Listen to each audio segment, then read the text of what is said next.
Pokémon, Nintendo's greatest handheld seller since 1996. With Sun and Moon finally out there in the entire world, here we are to give our impressions and thoughts on what the two entries did right and wrong, and what must be upgraded and improved for the rumored third title of the 7th generation, Pokémon Stars, on the Nintendo Switch. But for now, the world of Pokémon awaits. Let's get started.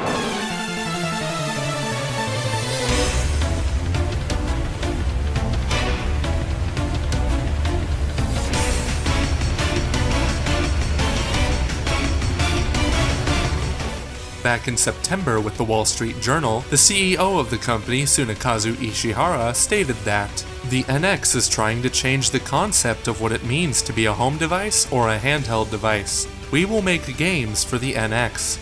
So with Pokémon Sun and Moon out, the question is clear. When will this happen, and will it be a 7th gen follow-up to complete the Alolan trilogy? Now don't take this the wrong way when we talk about a third title for the first time since Platinum in 2008. Pokémon Sun and Moon are brilliant alone and exceptional together, but more importantly, they are groundbreaking experiences in the Pokémon series, pushing successfully aside the established and well-known parts and blending them together with an original story that goes way beyond the tropical Alola region.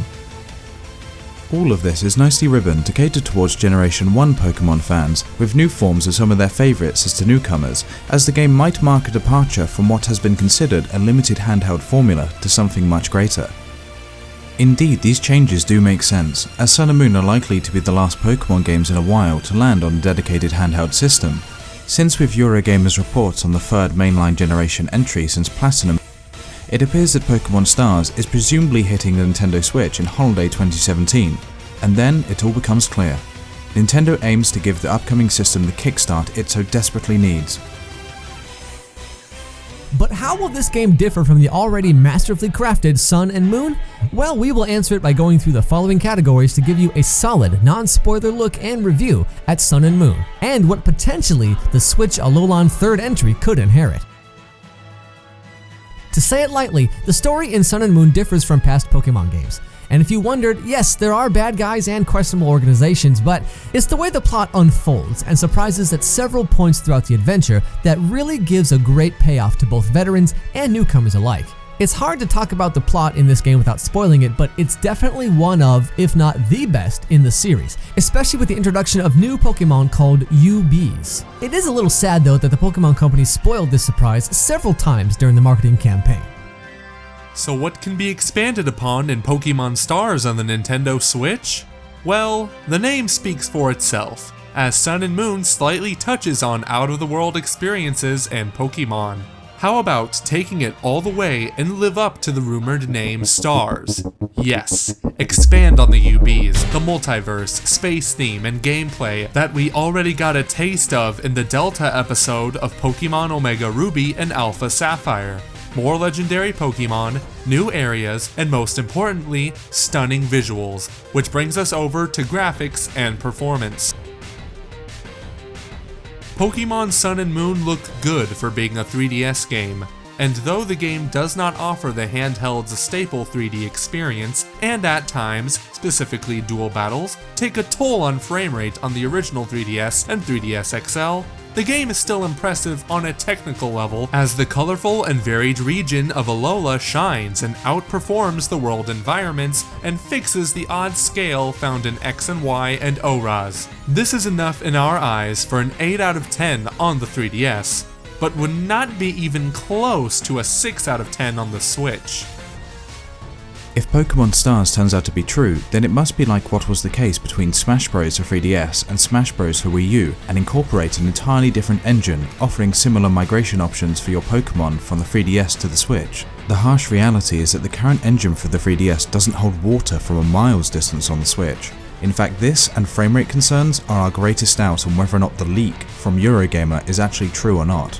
Let us remember that Game Freak have never developed a mainline Pokémon game in full HD, and Sun and Moon was never meant to be the first, as everything from character models and animations to building textures and battle venues would have to be remade from the ground up with smoother edges and in much higher resolution, as people expect Origins or even Generations quality textures, turn-based battle animations and story cutscenes.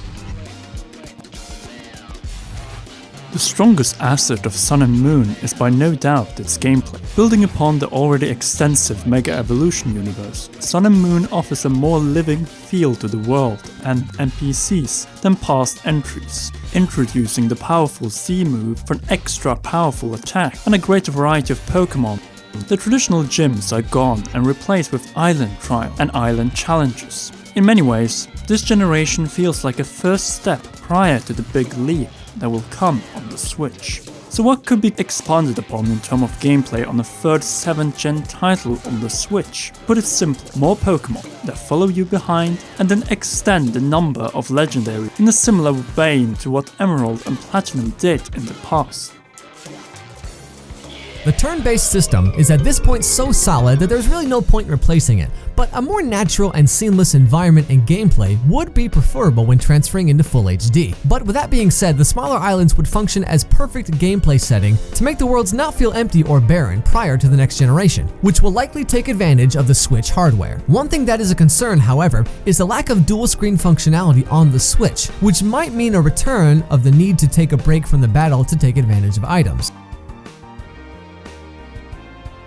The controls in Sun and Moon are fluid and nearly nothing to complain about. Even riding the little bit clunky Tauros doesn't really drag this section down. And all around, Sun and Moon feels like a very well polished, very well crafted technical masterpiece when it comes to the controls. On the other hand, Pokémon Stars on the Switch should overhaul this experience by taking full advantage of the second analog stick for full camera control. But most importantly, the Switch will, size-wise, offer a dual experience for the player when it comes to controller options, as you can play Pokémon on either a considerably wider HD handheld display or on a big screen at the comfort of your own home with a proper controller, such as the new Pro Controller. Apart from that, there are some other technical differences that will have to be settled in terms of controls, but these are just minor alterations that should not pose a greater problem for the experienced development team at Game Freak. But what would a Pokemon game be without its great accessibility, portability, and connectivity? Exactly. And more than ever after the remodeling of the game pacing, Sun and Moon let you play the game in short sessions while interacting with friends in an easy and convenient way, just as Game Freak intended. And you know Pokémon Stars on Nintendo Switch will most likely offer the same experience, apart from the dual screen gameplay obviously, as it most likely has built-in Wi-Fi, a bigger screen, and more comfortable controller buttons, along with solid analog sticks instead of a circle pad and a C-stick. On top of it, it would be great if Game Freak could replace its MIDI soundtrack with an orchestral one for the Switch, and perhaps include some new tracks as well, as this soundtrack does not exactly hold the same charm or level of epicness as say in X or Y. Overall, we will say that Pokémon Sun and Moon are definitely the best two games coming out on the Nintendo system this year, and with such a well-crafted game when it comes to its story, performance, gameplay controls, and accessibility for both young and old, this is clearly the game to get on the 3DS this holiday season.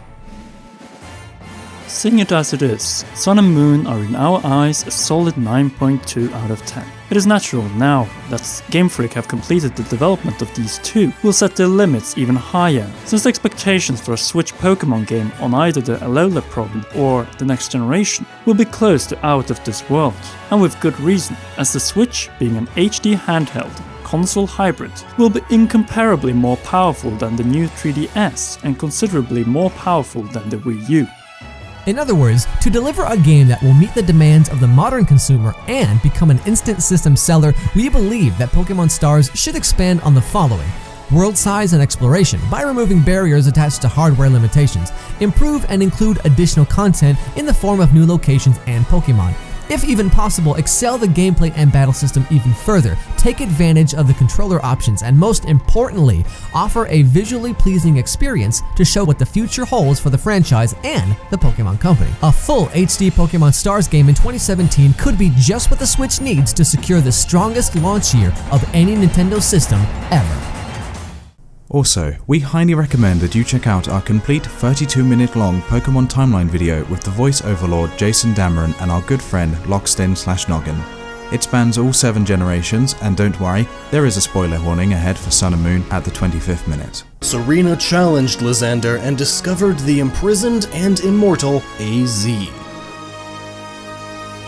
Lysander told about AZ and his involvement in the Kalos War 3,000 years prior, and went on to blackmail the young trainer to defeat Xerosic. But this was just a setup, as Lysander's true goal was to create a better world and remove anyone who opposed him.